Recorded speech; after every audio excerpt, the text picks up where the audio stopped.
स्वागत है आप सभी का हमारे YouTube चैनल पर।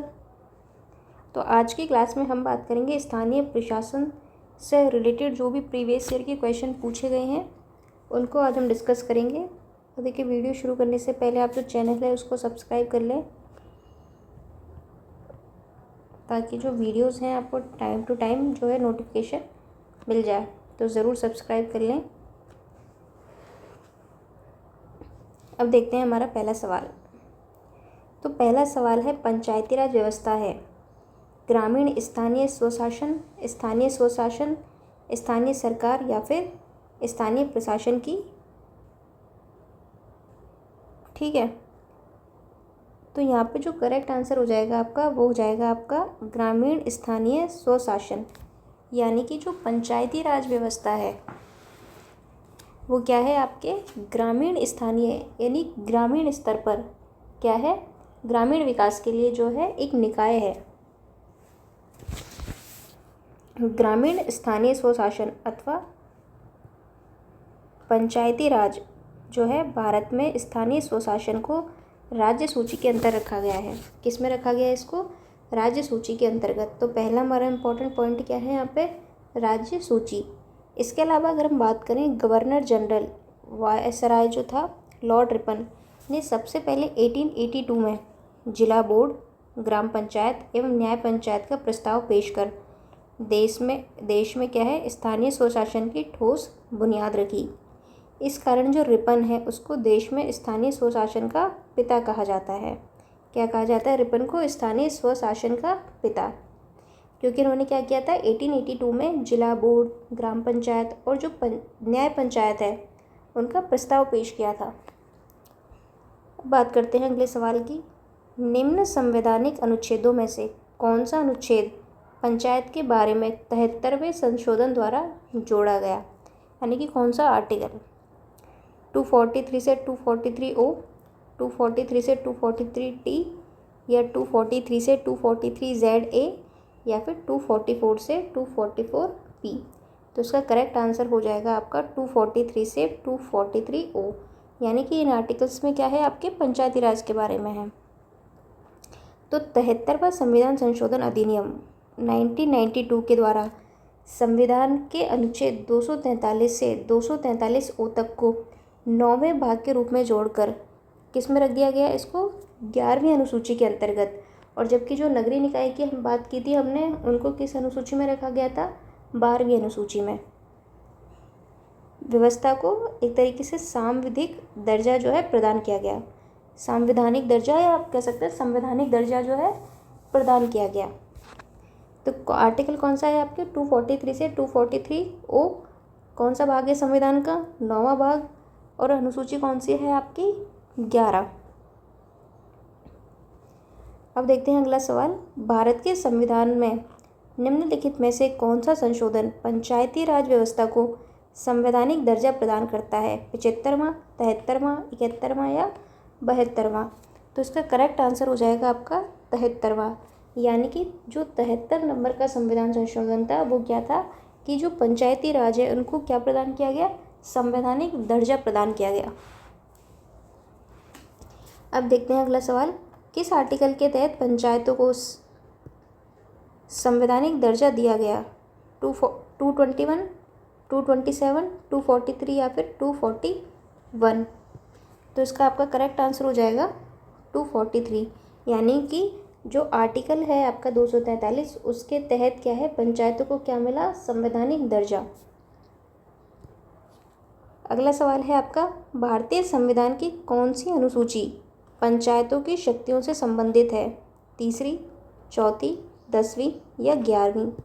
तो इसका करेक्ट आंसर है आपका जो अनुसूची है 11वें नंबर की, वो किससे संबंधित है? पंचायतों की शक्तियों से। अगला सवाल देखते हैं। निम्नलिखित में से किसका संबंध 73वें संवैधानिक संशोधन अधिनियम 1992 से है? पंचायती राज, नगरपालिकाएं, दल बदल विरोधी कानून या मौलिक कर्तव्य?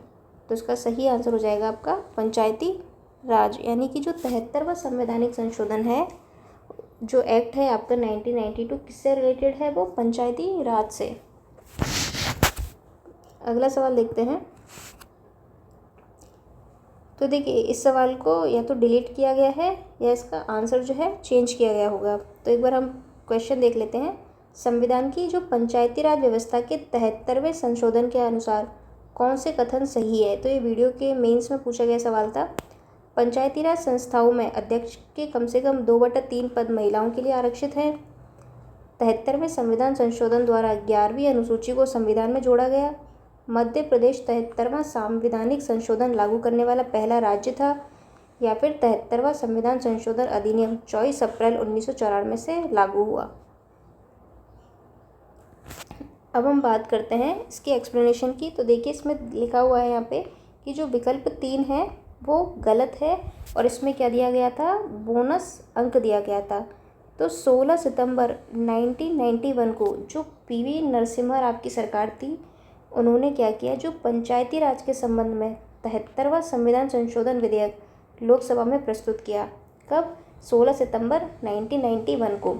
इस विधेयक की समीक्षा हेतु एक नाथूराम मिर्धा की अध्यक्षता में लोकसभा की इस समिति की सिफारिशों के आधार पर 22 दिसंबर 1992 को लोकसभा द्वारा और 23 दिसंबर 1992 को राज्यसभा में क्या किया गया? ये जो एक्ट था संविधान संशोधन अधिनियम 1992, कौन सा? 73वां, उसको पारित किया गया। और 17 राज्यों के अनुमोदन के बाद, कितने? 17 राज्यों के अनुमोदन के बाद राष्ट्रपति डॉक्टर शंकर दयाल शर्मा, यानी कि उस समय राष्ट्रपति कौन थे? डॉक्टर शंकर दयाल शर्मा ने इसे 20 अप्रैल 1993 को अपनी स्वीकृति प्रदान की तथा एक अधिसूचना, अब वो अधिसूचना कब आई थी? 24 अप्रैल 1993 को ये अधिनियम क्या हो गया? देश में लागू हो गया। कब? आपके 24 अप्रैल को।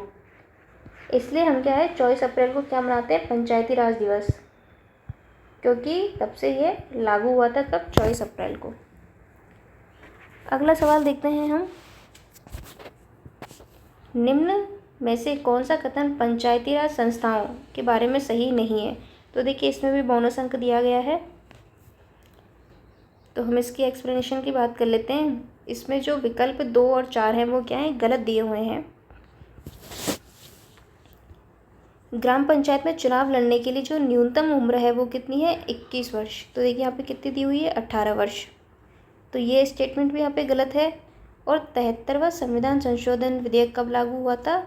1993 में, ना कि 92 में। इसलिए यहाँ पे जो विकल्प सेकंड है वो भी क्या हो जाता है? गलत। तो यहाँ पे 2 स्टेटमेंट जो हैं वो गलत हैं, तो इसलिए क्या है, ये जो क्वेश्चन है इसमें बोनस अंक दिया गया है। अगला सवाल देखते हैं हम। भारतीय संविधान के कौन से आर्टिकल में ग्राम सभा की परिभाषा दी गई है? तो काफ़ी इम्पोर्टेंट क्वेश्चन है ये कि भारतीय संविधान का कौन सा आर्टिकल है जिसमें क्या है? ग्राम सभा की क्या है? परिभाषा है। तो आर्टिकल 243। अब देखिए यहाँ पे ये आपको दिए गए हैं इस तरीके से, लेकिन आप इन्हें इंग्लिश में ही याद करना। तो इसका करेक्ट आंसर हो जाएगा आपका, इसका करेक्ट आंसर होगा आर्टिकल 243। तो ग्राम सभा की परिभाषा किस में दी गई है? तो ग्राम सभा की परिभाषा जो दी गई है वो दी गई है आपके 243 इसमें, यानी कि ऑप्शन नंबर 2। अब देखिए इसमें हमसे पूछा है परिभाषा के बारे में कि परिभाषा किस में है, तो इसका करेक्ट आंसर हो जाएगा आपका ऑप्शन नंबर 2। अब हम बात करते हैं आगे। तो यहाँ पे देखिए सारे आर्टिकल हमें दिए गए हैं आर्टिकल 243 से, और पूरा आर्टिकल 243 ओ तक हमें यहाँ पे दिया गया है। तो हम एक बार इनके बारे में देख लेते हैं। तो जो 243 है, तो इसमें क्या है आपके, यहाँ पर सारी जो परिभाषाएं हैं वो दी गई हैं। क्या दी गई है यहाँ पे? आपके परिभाषा। और आर्टिकल 243 ए की अगर हम बात करें तो इसमें किसके बारे में बताया गया है? ग्राम सभा के बारे में। यानी कि जो ग्राम सभा है इसका जो गठन है, एक ग्राम पंचायत जो होती है उसके जितने भी वयस्क मतदाता होते हैं उसके द्वारा क्या किया जाता है? ग्राम सभा का जो है गठन किया जाता है। अगला है 243 का बी। इसमें क्या है? पंचायतों का गठन। क्या है इसमें आपके? पंचायतों का गठन, यानी जो पंचायतों की व्यवस्था है वो कैसी है? त्रिस्तरीय व्यवस्था है। यानी जिला परिषद, पंचायत समिति और ग्राम पंचायत। अगर हम सी की बात करें तो इसमें क्या है, संरचना। डी की बात करें तो क्या है इसमें, आरक्षण। ई की बात करें तो पंचायतों की अवधि। एफ की बात करें तो सदस्यों की क्या है इसमें, निर्भरताएं। जी में क्या है आपके, पंचायतों की शक्तियाँ, प्राधिकार और उत्तरदायित्व। अगर आप एच की बात करेंगे तो क्या है इसमें, पंचायतों द्वारा कर अधिरोपित करने की जो शक्तियाँ हैं और उनकी निधियाँ। आप इनको देखिए, जो नगरीय निकाय जो है उसके जो आर्टिकल हैं और इन दोनों आर्टिकल को कंपेयर करके पढ़ेंगे तो आप इजीली इसको याद रख पाएंगे। तो जब हम इनको डिटेल में कॉन्सेप्ट पढ़ेंगे पूरा, तब हम इनको जो है इस तरीके से ही पढ़ेंगे कंपैरिजन करके। अगर आप आई की बात करेंगे तो इसमें क्या दिया है, वित्तीय स्थिति के पुनर्वलोकन के लिए वित्त आयोग का गठन। और जे की बात करें तो लेखाओं की संपरीक्षा। और देखिए ये दो आर्टिकल सबसे ज़्यादा इंपॉर्टेंट हैं यहाँ पे। 243 आई जिसमें वित्त आयोग के गठन की बात है। तो देखिए आई से आप याद कर सकते हैं इनकम, इनकम मतलब वित्त, पैसा। और के में क्या है आपके, निर्वाचन। एल में क्या है आपके, संघ राज्य क्षेत्रों को लागू होना। एम में है आपके इस भाग का कतिपय क्षेत्रों में लागू होना। और ये किस में है आपके, 243 के एम में। इसके बाद हम बात करते हैं 243 का एन। तो 243 का एन जो है वो क्या कहता है, विद्यमान विधियों और पंचायतों का बना रहना। जो ऑलरेडी विधियाँ और है उनका बना रहना। तो बेसिकली अगर हम एम की बात करें तो इस भाग का कुछ क्षेत्रों में लागू होना। तो देखिए यहाँ पे क्या है, या उक्त प्रावधान जो है ऐसे हैं जो कुछ क्षेत्रों में लागू नहीं होगी, जैसे मेघालय हो गया, मिजोरम, नागालैंड, वेस्ट बंगाल का जो दार्जिलिंग वाला पर्वतीय क्षेत्र हो गया आपका, मणिपुर का पर्वतीय क्षेत्र है। देखिए जब हम कॉन्सेप्ट पढ़ेंगे तो इनको डिटेल में करेंगे। तो एन में हमने बात की जो ऑलरेडी विधियाँ बनी हुई हैं उनका बने रहना। और 243 ओ की अगर हम बात करें तो इसमें क्या है, निर्वाचन संबंधी जो मामले हैं उनमें न्यायालय के हस्तक्षेप का वर्णन। ठीक है, ये सब किस में दिया गया है आपके 243 ओ में। अब हम देखते हैं अपना अगला सवाल। तो हमारा अगला सवाल है, भारतीय संविधान का कौन सा आर्टिकल जो है ग्राम सभा के बारे में है। किसके बारे में, ग्राम सभा के बारे में। 243 का डी है या फिर ए है, एफ है या फिर सी है। तो कौन सा आर्टिकल जो है जो ग्राम सभा के बारे में हमें बताता है, तो वो है आपका 243 का ए। तो देखिए ग्राम सभा सबसे इम्पोर्टेंट है इसमें, तो सबसे पहले ही होगी। तो 243 ए में आप इसको याद रखना। पंचायत राज के संबंध में कौन सा युग्म गलत है। तो आप पे देखिए कुछ हमें आर्टिकल दिए गए हैं और उसके साथ उसमें क्या है वो दिया गया है, तो बताना है कि कौन सा इसमें गलत है। तो वित्तीय स्थिति के पुनर्वलोकन के लिए वित्त आयोग का गठन। क्या है, वित्तीय स्थिति के पुनर्वलोकन के लिए वित्त आयोग। तो ये आपके किस में, 243 के आई में वित्त आयोग। पंचायतों के लिए निर्वाचन। अगर आप निर्वाचन की बात करेंगे पंचायतों के लिए तो ये आपका दिया गया है के में। किस में है, के में। अब देखते हैं आगे, पंचायतों की अवधि। तो जो पंचायतों की अवधि है वो दी गई है आपके ई में। और स्थानों का आरक्षण। तो देखिए आरक्षण जो है वो भी एक काफ़ी इम्पोर्टेंट आर्टिकल है, तो ये दिया गया है आपका डी में। अब कह रहा है कि कौन सा सही नहीं है, तो इसमें जो सही नहीं है वो है आपके पंचायतों के लिए निर्वाचन। इसका क्या हो जाएगा आपका के में। तो देखिए आप इसको इसी तरीके से याद करना है इंग्लिश में ही, वरना हिंदी में आप काफ़ी कंफ्यूज हो जाओगे इसमें। बाकी के जो दिए गए हैं वो सही है। अगला सवाल देखते हैं हम, संविधान का कौन सा आर्टिकल पंचायत में महिलाओं के लिए 1/3 प्रतिनिधित्व की गारंटी देता है। आपके ऑप्शन है आर्टिकल 243 का डी, 243 का आई, 243 का एच और 243 का सी।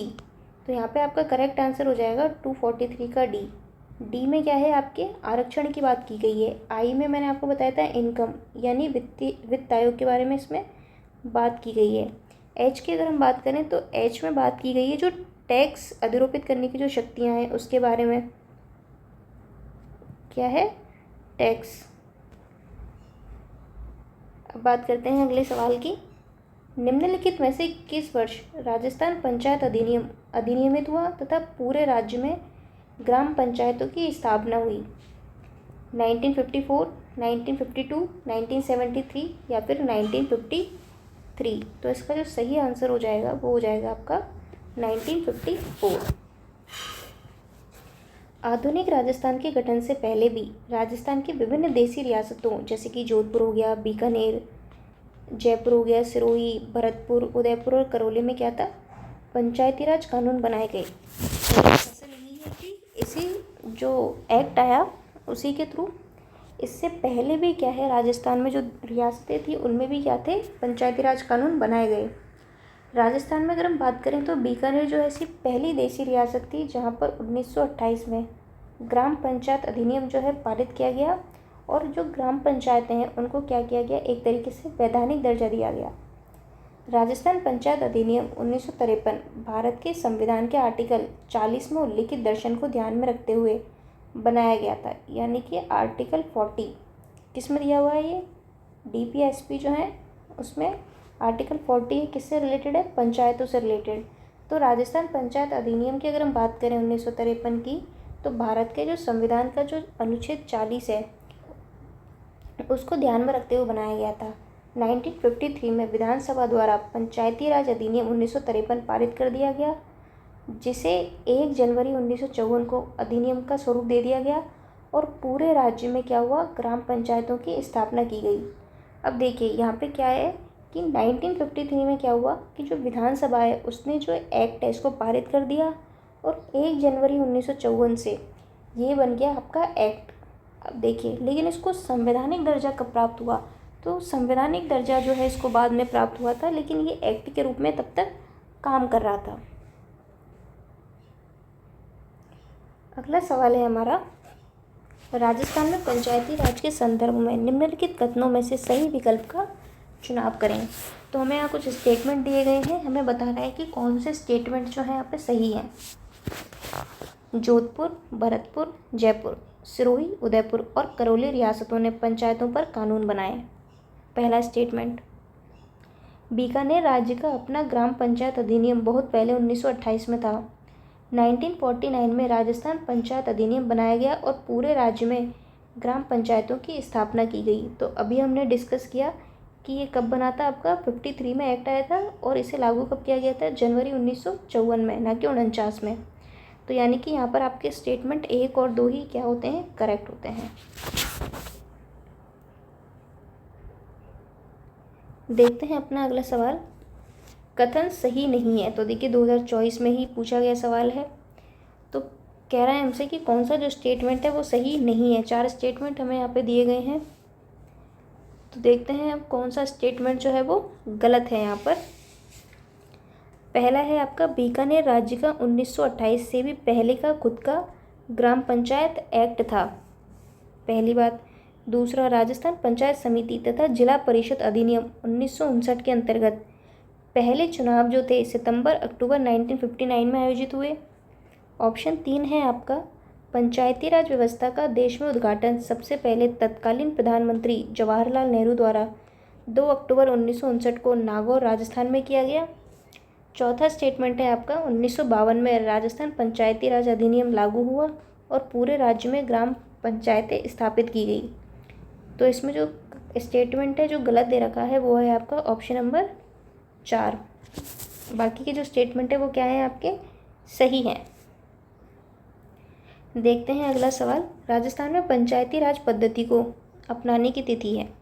तो हम राजस्थान की बात कर रहे हैं, तो 26 जनवरी 1957, 24 अप्रैल 1993, 2 अक्टूबर 1959 या फिर 15 अगस्त 1958। तो इसका करेक्ट आंसर हो जाएगा 2 अक्टूबर 1959। यानी भारतवर्ष में सबसे पहले राजस्थान में पंचायती राज व्यवस्था का शुभारंभ किसने किया था? जवाहरलाल नेहरू द्वारा 2 अक्टूबर 1959 को। और ये कहाँ से हुआ था? नागौर के बगदरी गांव से। राजस्थान में सबसे पहले पंचायती राज व्यवस्था कहाँ लागू की गई थी? बलिया, नागौर, चंबल या नागपुर? देखिए राजस्थान की पूछ रहा है तो 2 नाम तो नागपुर और बलिया तो वैसे ही कट जाते हैं, नागौर चंबल। तो इसका करेक्ट आंसर हो जाएगा आपके नागौर, और नागौर में भी कहाँ पे, बगदरी गांव में। अगला सवाल देखते हैं हम। राजस्थान में पंचायती राज व्यवस्था का शुभारंभ किस पंचवर्षीय योजना के अंतर्गत किया गया था। अब हमसे पूछ रहा है कि कौन सी पंचवर्षीय योजना है जिसके अंतर्गत जो पंचायती राज व्यवस्था है उसका शुभारंभ किया गया। ऑप्शन है आपके तीसरी, चौथी, पहली या द्वितीय, यानी सेकंड। तो इसका करेक्ट आंसर हो जाएगा आपका दूसरी पंचवर्षीय योजना। तो जो थी उसके अंतर्गत क्या किया गया, पंचायती राज व्यवस्था का शुभारंभ किया गया। अब देखते हैं हम अपना अगला सवाल। राजस्थान में पंचायती राज व्यवस्था का उद्घाटन कब और किसके द्वारा किया गया। अब देखिए पटवार में, ईओआरओ के एग्ज़ाम में, सेकंड ग्रेड में इस तरह के सवाल पूछे गए हैं। तो 2 अक्टूबर 1959 पंडित जवाहरलाल नेहरू द्वारा, 15 अगस्त 1957 पंडित जवाहरलाल नेहरू द्वारा, 26 जनवरी 1952 महात्मा गांधी द्वारा, या फिर 2 अक्टूबर 1959 सरदार वल्लभ भाई पटेल के द्वारा। तो इसका सही आंसर हो जाएगा आपका ऑप्शन नंबर 1, 2 अक्टूबर 1959। और किसने किया था उद्घाटन, पंडित जवाहरलाल नेहरू। चलते हैं अपने अगले सवाल की तरफ। किस राज्य में सबसे पहले पंचायत राज जो है लागू किया गया, गुजरात, राजस्थान, बिहार या आंध्र प्रदेश। तो इसका करेक्ट आंसर हो जाएगा आपका राजस्थान।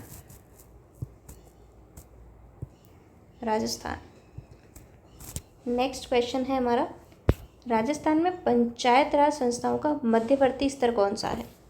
कौन सा स्तर, मध्यवर्ती स्तर, ग्राम सभा, जिला योजना समिति, पंचायत समिति या जिला परिषद। तो देखिए जो ये व्यवस्था है ये एक त्रिस्तरीय, यानी कि इसमें 3 स्तर हैं। इसका जो निम्नतम स्तर है वो कौन सा है आपका, ग्राम पंचायत, मध्य स्तर है आपका पंचायत समिति, और शीर्षस्थ स्तर है इसका जिला परिषद। तो इसका सही आंसर हो जाएगा आपका मध्य स्तर कौन सा है, पंचायत समिति। सबसे नीचे का स्तर पूछे वो है आपका ग्राम पंचायत, पंचायत समिति और जिला परिषद। निम्न में से कौन ग्रामीण स्थानीय स्वशासन, देखिए चेंज कर लेते हैं हम, निम्नलिखित में से कौन ग्रामीण स्थानीय स्व निकाय की संस्था नहीं है। तो देखिए जो ग्रामीण यानी जो गांव के स्तर पर जो प्रशासन है, स्थानीय स्तर पर जो प्रशासन है, उसकी कौन सी संस्था नहीं है, ग्राम पंचायत, जिला परिषद, पंचायत समिति या नगर पालिका। तो अगर हम बात करें अपने ग्रामीण स्तर की तो वहाँ पे नगर पालिका नहीं होती। तो करेक्ट आंसर हो जाएगा यहाँ पे नगर पालिका। पंचायतों की अवधि है 5 वर्ष, 4 वर्ष, 3 वर्ष या 2 वर्ष। तो इसका जो सही आंसर हो जाएगा आपका वो हो जाएगा 5 वर्ष। प्रत्येक पंचायती राज संस्था का कार्यकाल पहली बैठक की तारीख से कब तक, 5 साल तक का होगा। अगला सवाल देखते हैं। राजस्थान में ग्राम पंचायत के सरपंच, उप सरपंच तथा वार्ड पंच अपना त्यागपत्र किसे संबोधित करते हैं। अब यहाँ पे बात आ रही है त्यागपत्र किसको देते हैं, जिला प्रमुख को, विकास अधिकारी को, पंचायत समिति के प्रधान को या जिला कलेक्टर को। तो ये दिया जाता है विकास अधिकारी को। अब देखते हैं इसकी एक्सप्लेनेशन के बारे में। देखिए पंचायत राज व्यवस्था में सदस्यों के त्यागपत्र की अगर हम बात करें तो ग्राम स्तर पर दिया जाता है विकास अधिकारी को, और पंचायत समिति के स्तर की अगर बात करें तो वो दिया जाता है प्रधान को, और जिला स्तर की बात करें तो वो दिया जाता है जिला प्रमुख को। राजस्थान में पंचायत समिति का प्रधान अपना इस्तीफा किसे देता है। देखिए अब यहाँ पे आ गया ना कि पंचायत समिति का प्रधान अपना इस्तीफा किसे देता है, जिला प्रमुख, उप प्रधान, जिला कलेक्टर या संभागीय आयुक्त। तो इसका करेक्ट आंसर हो जाएगा आपका जिला प्रमुख। यानी कि जो पंचायत समिति होता है, पंचायत समिति जो होती है उसका प्रधान जो है वो किसको अपना इस्तीफा दे देता है, जिला प्रमुख को। तो इसका करेक्ट आंसर हो जाएगा आपका ऑप्शन नंबर 1। तो ये थी हमारी आज की क्लास। इससे आगे के सवाल जो हैं वो अगली वीडियो में हम डिस्कस करेंगे। तो ये काफ़ी इम्पोर्टेंट टॉपिक है पंचायती राज, इससे काफ़ी अच्छे सवाल बनते हैं। तो हम आगे के सवाल करेंगे अगली वीडियो में। मिलते हैं अगली वीडियो में। Thank you.